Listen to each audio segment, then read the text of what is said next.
In 2012, archaeologists digging under a gray concrete parking lot in Leicester, England, made a shocking discovery. They pulled a skeleton from a shallow, hurried grave. The spine was bent, and the back of the skull had been violently sliced away by a heavy medieval blade. This was King Richard III, the last warrior king of England.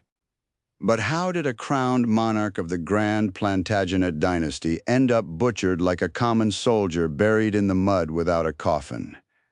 To understand this tragic end, we have to look back at the final, desperate gamble that closed the bloodiest family feud in English history, the Wars of the Roses. By the summer of 1483, England had been tearing itself apart for nearly 30 years. Two branches of the royal family, the White Rose of York and the Red Rose of Lancaster, had been locked in a vicious circle of murder and revenge.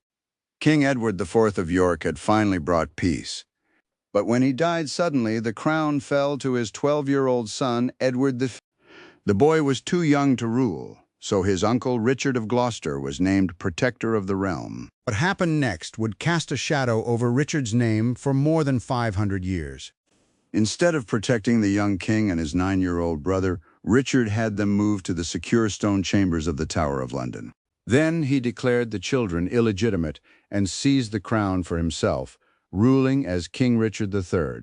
Within months, the two boys vanished from the public eye. They were never seen alive again. To this day, historians debate whether Richard ordered their murder or if they met another quiet end. But in medieval England, the verdict on the streets was clear. Richard was a usurper. His allies began to slip away, and across the English Channel, his enemies saw a golden opportunity. Enter Henry Tudor.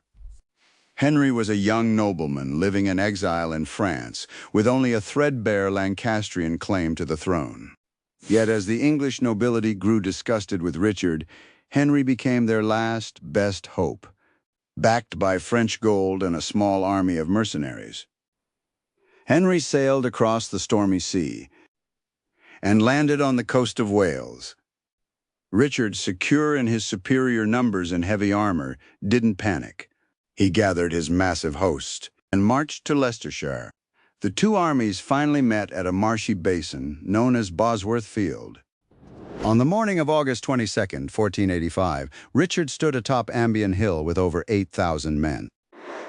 Below him, Henry Tudor had barely 5,000. Militarily, Richard held every advantage. But as the battle lines drew close, both kings kept their eyes on a third silent force. Parked on the northern ridge were 6,000 soldiers under the command of Lord Thomas Stanley. Stanley was Richard's stepfather-in-law, but he was also secretly communicating with Henry Tudor. Both sides had begged Stanley to join them, yet he sat on his horse, watching in silence. The ultimate kingmaker was waiting to see who would bleed first. The battle began with a deafening roar of cannon and a cloud of arrows. Richard's vanguard pushed Henry's troops back toward the marsh. But Richard noticed something. From his high vantage point, he spotted Henry Tudor himself, sitting on a horse just a few hundred yards away, guarded by only a small circle of knights. Richard decided to end the war in a single, decisive stroke. He lowered his visor, dug his spurs into his horse, and charged down the hill at the head of 80 personal knights. It was a magnificent, terrifying sight.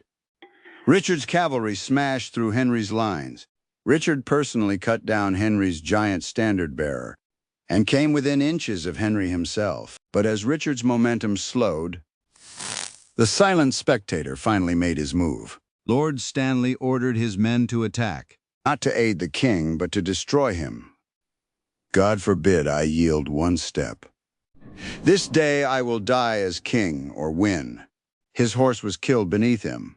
Fighting on foot, weighed down by heavy armor in the deep mud, he was overwhelmed. He was hacked down by common Welsh mercenaries, his royal blood soaking into the marshy soil. The battle was over. The crown that Richard had worn into combat was allegedly found tangled in a hawthorn bush. Lord Stanley picked it up, wiped the blood from the gold, and placed it on the head of Henry Tudor.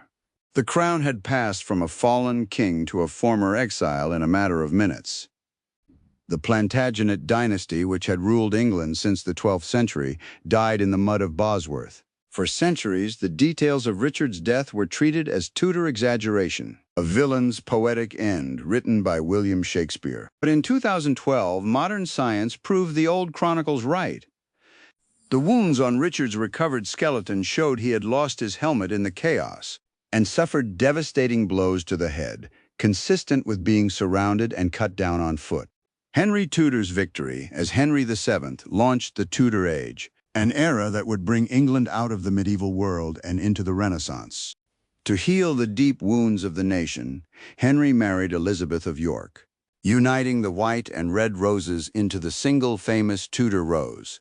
It was the birth of modern Britain, fought with the blood of a king who risked everything on one final charge.